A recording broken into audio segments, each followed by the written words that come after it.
No matter what excuse I give, whether I blame my boss penny pinching, the foreign anger I felt surging through my body, or merely my desperate need for cash, it doesn't change the fact that I killed a man. Even so, I don't feel guilty. I barely even regret the loss of life. If anything, it was the most fun I've had in months. A single moment of pure bliss, taking me away from the harsh reality of my new life. Rather, what's eating away at me now is the immediate aftermath. Thanks to my selfish acts of revenge and self-indulgence, I now have to explain to my own family why, after a mere 2 weeks in this house, we'll be forced to move away. Without a stable source of income, we won't be able to live here much longer, and I refuse to allow my sister be subjugated to discrimination and crime that makes the city so unlivable for the poor. But with my only chance of recovering resting in the hands of a friend who's essentially blackmailing me into meeting with him tonight, I have no illusions over how this will go. So if my choices are to give Sara a fair warning before our lease expires, or to place my faith in a criminal whom I've known for merely 2 weeks, then I'm going to save. Boy, this is really getting hectic.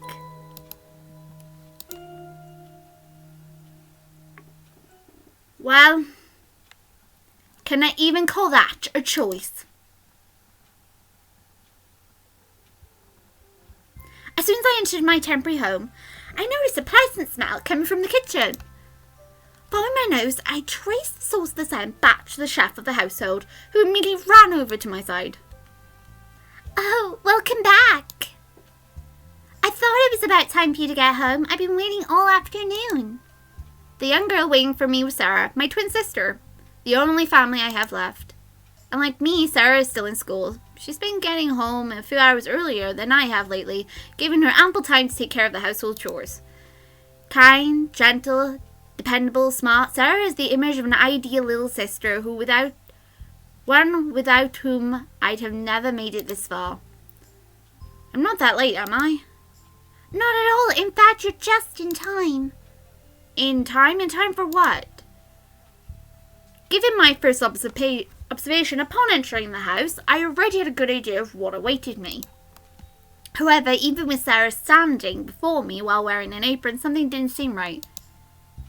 In a house with a few appliances and shelves stocked with cheap instant food, my sister, who had never cooked for me before, had somehow whipped up a proper meal in anticipation of my return.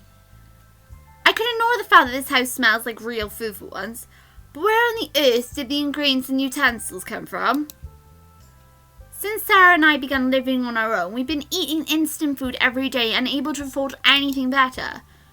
With the petty cash we had left, there was no way Sara could have bought any of this. In the saucepan, we have white sauce with chunks of sun-dried tomatoes, and in the pot we have fettuccine pasta. I hope you're hungry. Hunger is an understatement, but if there's one thing more powerful than my stomach, it's my curiosity. Sara, where did you get the money for all of this? And since when have you known how to cook? I got out of my way to cook you dinner, and this is how you react? Fine then, I guess I'll have to eat it all myself. I knew I should have stopped after the first question. Oh well, forget it. Sara probably just borrowed some things from school or from one of her friends. Anyway, where have you been? Usually you've been home an hour ago. Shit, that's right. Given the situation, I hadn't even thought about what time it was. Oh no, I got an option. What do I do? Does she know me well enough to know when I lie to her? Oh, by goodness.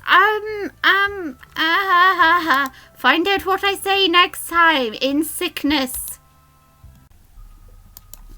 Okay, let's carry on with sickness. Okay. Is it worth trying to come up with an excuse? Dismiss her question or make up an excuse?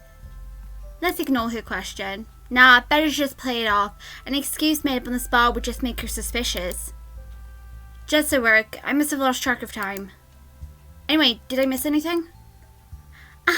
Now that you mention it, something did arrive for you. Sara removed her apron, simultaneously taking out an envelope from her pocket. Sorry, I know I shouldn't have opened it. Sara handed me the envelope, which she had attempted to reseal after opening. I peered inside the envelope, and within it I found money? Wait a minute. There had to be at least $2,000 in here. I spent a little on utensils and some fresh meat and vegetables. You can't eat instant noodles every day, you know. Sara explained to me why the envelope was no longer full, but as I vacantly stared at the money in my hand, she needn't have bothered.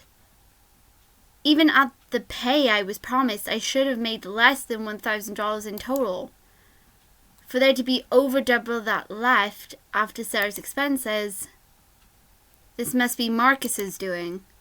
He knows I needed money and that I wouldn't be able to pay him back unless I accepted his job offer. Furthermore, Marcus sent the money straight to my sister, eliminating the possibility of me refusing or returning the money. But how did he get the money to my sister so early? Did he know ahead of time that Madoy would refuse to pay me? This all just... What are you waiting for? Come on, get it while it's hot. Interrupting my agitated thoughts, Sara took me by the hand and led me into the living room. Sitting on the table in front of the couch were placemats, paired with shiny cutlery, more goods we didn't own mere hours ago. Further to that, 2 steaming plates entered my vision moments later as Sara made another quick stop in the kitchen, bringing with her a heavenly scent. Come on, put down the money and eat. As intrigued as I was by the scene before me, the thought of putting down the cash-filled envelope had yet to cross my mind. After all, before I could relax and eat dinner, there was still something I needed to clear up. I will, but before that, how and when did you get this envelope? Didn't your boss tell you the envelope was mailed here sometime today? Well, I get the envelopes aren't made to be mailed, but an envelope with this much money in it, that's just careless. And extremely suspicious. I hadn't really thought about that. I'm glad you didn't. I just found it slipped under the door before I got home. That isn't much to go on, but it does confirm my earlier suspicions. Sara gets home hours before I do. If this money comes from Marcus, you really must have known what would happen ahead of time. Damn it, I feel like I've been played by that bastard. Enough about that. Sit down and eat already. Yeah, sure thing. Yes, boss. Yes, ma'am. You better not be stalling because you're afraid to eat my cooking. What? Of course not. Though it is true, she's never cooked for me before.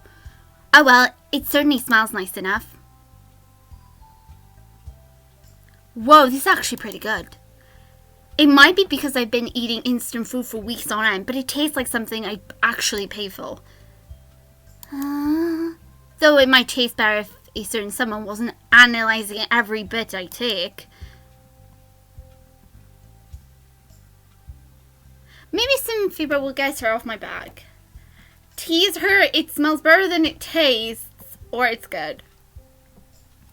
It's good. Well, it is what she's waiting to hear.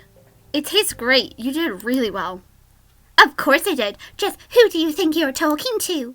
On the other hand, I should have known better than to stroke her ego by now.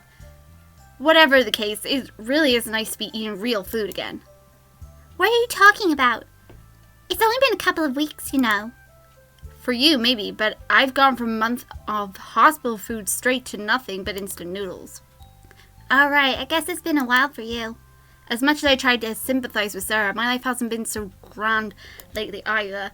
And suffering a severe head injury and losing months' worth of memories as a result, I received the grim news that our parents had been killed in a car crash.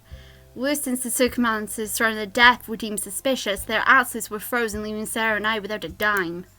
Finding without any close relatives who we could rely on, I had little choice but to quit school and find a job, assuming responsibility for Sara's well-being.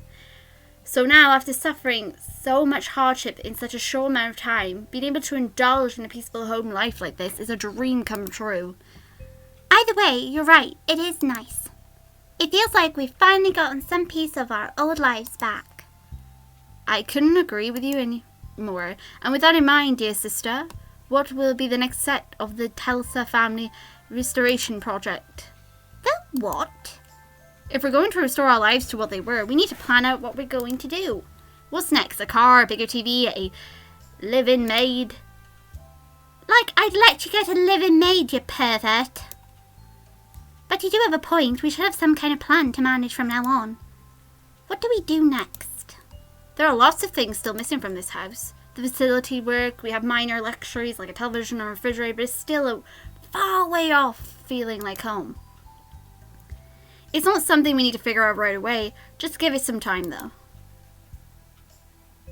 Give it some thought. Right. I shouldn't get too excited about spending money we don't even have yet. Besides, we should be going to bed soon anyway, so... Right, we should get a second bed. Huh? I mean, even if there's only one bedroom in this house, there's still room for another bed. That way, we won't need to share anymore. I'm sure many people would get the wrong idea if I said that I slept with my sister, but there's really nothing dubious at play here. The house only has a single bedroom, and until now, we couldn't afford a second bed. Furthermore, when I suggested that I take the couch, Sara insisted that I needed to sleep properly for work, and I could tell her that she didn't want to be left alone in an unfamiliar house. Given the situation, I'd say our decision was correct. That's a waste of money. It is. But don't you want a bed of your own again? I mean, surely you're sick of... Focus on things we need, not things we want. Besides, it's getting late. We should think about it tomorrow. I think you upsetted her. I guess my idea wasn't as bright as I thought. Maybe Sara isn't ready to sleep alone yet, after all. Regardless, Sara was right about one thing. We shouldn't get too excited about spending money we don't have yet. I should have told Sara where the money came from, and that there might not be any future payments like it, but I let the atmosphere go to my head, afraid to break the mood. For the first time since our parents died, Sara was happy, and if tonight pans out, I'd be satisfied with merely prolonging her happiness, even just temporarily. After taking a shower and storing my earnings, I retreated to my bedroom for a few hours of sleep. Sara fell asleep by my side, tightly clinging to my torso, greedily stealing my body heat until I too lost consciousness. Unfortunately, as nice and as peaceful, relaxing night in a warm bed sounds, tonight that pleasure will be short-lived. Whatever Marcus had planned, midnight is the deadline he gave me, and I don't plan on being late. Midnight meetings and corpse handling aside, the fact of the matter is that Marcus has already compensated me for work not yet done, not to mention the promise of more to come. Whatever reservations I have about this, I can't afford not to go. At the very least, I need to hear him out and see what he has in mind. And if the job he has lined up for me is as violent and as well paid as my night so far would suggest, then there was worse ways to make a living. Eyeing the clock on the wall, facing our beds, I snuck away from my sister's side, carefully not to wake her up. I slowly removed her arm from around me, replacing my body with the pillow I'd been using until moments prior, then tiptoed out of our bedroom and through the living room, not making a sound the entire trip. It's a shame to have to leave her side like this, but tonight there's somewhere else I need to be. Where are we? Following the unfamiliar route detailed to me earlier in the day, I made my way to a part of the town I never thought I'd need to visit. Among the main districts of Richmond, this is one of the poorest and definitely not a good place to be at this time of night. There's no police presence to speak of, most of the stores are closed or abandoned, and there's absolutely zero maintenance being done. As soon as Marcus told me where we'd be meeting, I knew the job had to be lined for me, couldn't be legal. Just what was I getting myself into here? Geez, took you long enough. I was beginning to think you chickened out. The moment Marcus and I met face to face, he opened with his usual level of compassion. Chickened out of what? I don't even know why I'm here. You're here because it's one of the few places in town where someone like you can actually make money. You know that isn't what I meant. I'm in a shoddy neighborhood in the middle of the night, prepared to make money from legally questionable work, and you're still only telling me the bare minimum. You can't keep me in the dark forever, Marcus. I guess you're right, but really, relax already. It's honest work, I assure you. In this part of town, this late at night, I doubt it. Alright, so what now? Just follow me. You'll understand soon enough. Marcus turned around and walked to the side entrance of the building adjoining the car park. He removed a keyring from his pocket and unlocked a steel-framed door, turning back for a moment to smirk, as though daring me to follow him. And so I did.